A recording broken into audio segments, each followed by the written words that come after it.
तो एक छोटे हफ्ते का एंड होता हुआ दिखाई पड़ा और इस पूरे हफ्ते में भारतीय बाजारों में बिकवाली देखने को मिली।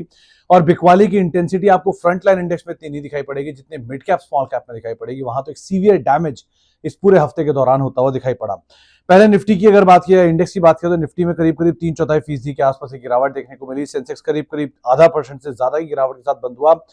स्मॉल कैप और मिड कैप में सीवियर डैमेज था। मिड कैप इंडेक्स करीब 2.5% के आसपास की बिकवाली के साथ बंद हुआ। स्मॉल कैप इंडेक्स में भी 3.5% के आसपास की एक हेवी सेल ऑफ देखने को मिला। निफ्टी बैंक करीब 1.25% के आसपास की गिरावट में रहा और निफ्टी आईटी इंडेक्स सबसे ज्यादा टूटा इस पूरे हफ्ते के दौरान। करीब करीब 5.5% के आसपास की बिकवाली निफ्टी आईटी इंडेक्स के अंदर आते हुए दिखाई पड़ी। इस पूरे हफ्ते में जो अगर निफ्टी के टॉप गेनर्स की बात की जाए तो सन फार्मा करीब करीब 5% ऊपर रहा। आईसीआईसीआई बैंक करीब 3% ऊपर रहा। कोटक महिंद्रा बैंक 3% ऊपर रहा और आईटीसी करीब करीब 2% की बढ़त के साथ बंद होता हुआ दिखाई पड़ा। निफ्टी के गिरने वाले शेयरों में इंडसइंड बैंक 28% की बिकवाली में बंद हुआ। विप्रो 7% नीचे, इन्फोसिस 6% नीचे, टेक महिंद्रा 3.5% के आसपास की बिकवाली के साथ बंद हुआ। मिड कैप में इस पूरे हफ्ते जो चला उसमें टाटा कम्युनिकेशन एक बढ़िया पुल बैक आया, 9% की तेजी रही। ट्यूब इन्वेस्टमेंट 8% ऊपर रहा। सोलर इंडस्ट्री 6.5% ऊपर रहा और साथ साथ एमआरपीएल करीब करीब 5% के आसपास की खरीदारी यहां पर भी आते हुए दिखाई पड़ी। इस हफ्ते के दौरान बिकवाली रही फर्टिलाइजर एंड केमिकल ट्रावेनकोर में 9.5% नीचे। आइडिया 8.5% की बिकवाली देखने को मिली। एयू बैंक करीब 8% नीचे रहा और केपीआईटी टेक करीब करीब 7.5% की बिकवाली के साथ ये भी बंद होता हुआ दिखाई पड़ा। स्मॉल कैप साइड पर आवास फाइनेंशियल करीब 10% के आसपास की बढ़त यहां पर देखने को मिली। चेन्नई पेट्रो में करीब 9% के आसपास का उछाल रहा। एस्टर डीएम एक अच्छी तेजी यहां आई, 4% का उछाल और एमसीएक्स करीब करीब 3.5% की बढ़त के साथ इस पूरे हफ्ते के दौरान बंद होता हुआ दिखाई पड़ा।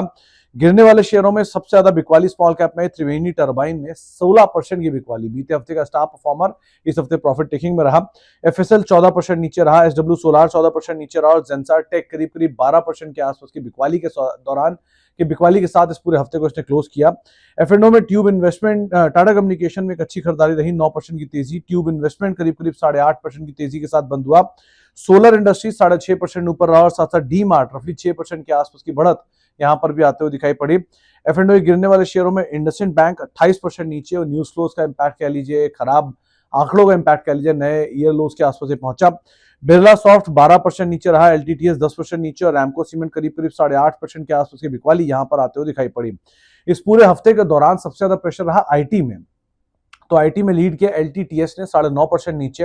विप्रो 7% नीचे रहा। इन्फोसिस 6.5% नीचे और एलटीआईएम 5.5% के आसपास की बिकवाली इस पूरे हफ्ते के दौरान यहां पर आते हुए दिखाई पड़ी। साथ साथ बैंकिंग साइड पे प्रेशर था इंडसइंड बैंक में और साथ साथ AU bank, IDFC first bank और पीएनबी, जहां पर तेज बिकवाली इस पूरे हफ्ते के दौरान आते हुए दिखाई पड़ी और तेज प्रेशर रहा। लेकिन बैंक को अगर फर्दर आप सेग्रीगेट कर दें तो पीएसयू बैंक के अंदर में इंडियन बैंक करीब 8% की बिकवाली के साथ बंद हुआ। इंडियन ओवरसीज बैंक करीब करीब 7% की बिकवाली यहां देखने को मिली। सेंट्रल बैंक रफली 7% नीचे रहा और करीब करीब 6% की बिकवाली के साथ बंद हुआ पंजाब एंड सिंध बैंक। तो बैंक्स में प्रेशर था और बैंक्स में पीएसयू और प्राइवेट दोनों ही सेक्टर के अंदर से एक हैवी सेल ऑफ आता हुआ दिखाई पड़ा।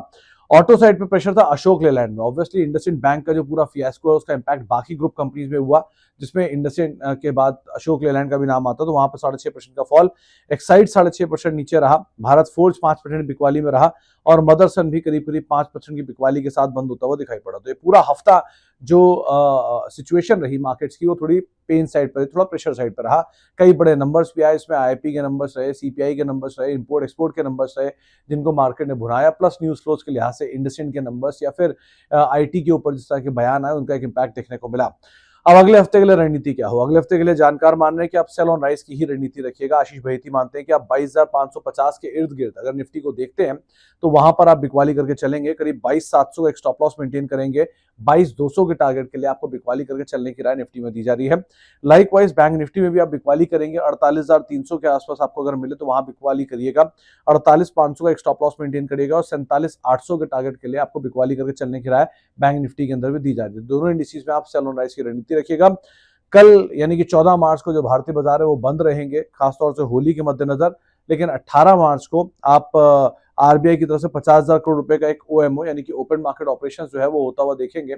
इसके अलावा आप 18 से 19 मार्च के दौरान फेड की एक ब्याज दरों के ऊपर बैठक भी है। ये भी एक इंपॉर्टेंट इवेंट रहेगा जिसको भी मार्केट ऑब्जर्व करेगा, तो इस इवेंट के ऊपर भी आपको नजर बना कर रखनी होगी। लेकिन स्लोली एंड स्टेडली अब हम अगले हफ्ते की तरफ जा रहे हैं। जो हफ्ता एडवांस टैक्स के नंबर से रिलेटेड या ईयर एंडर की तरफ अब हम जा रहे हैं, तो फाइनेंशियल ईयर एंडर की तरफ, तो मार्केट इन सब चीजों को भी आप ध्यान देगा। तो बाजार में वॉलेटिलिटी रहेगी, लेकिन जानकार मान रहे हैं कि बड़ी सेल ऑफ की पॉसिबिलिटी फिलहाल अब बाजार के अंदर नहीं दिखाई पड़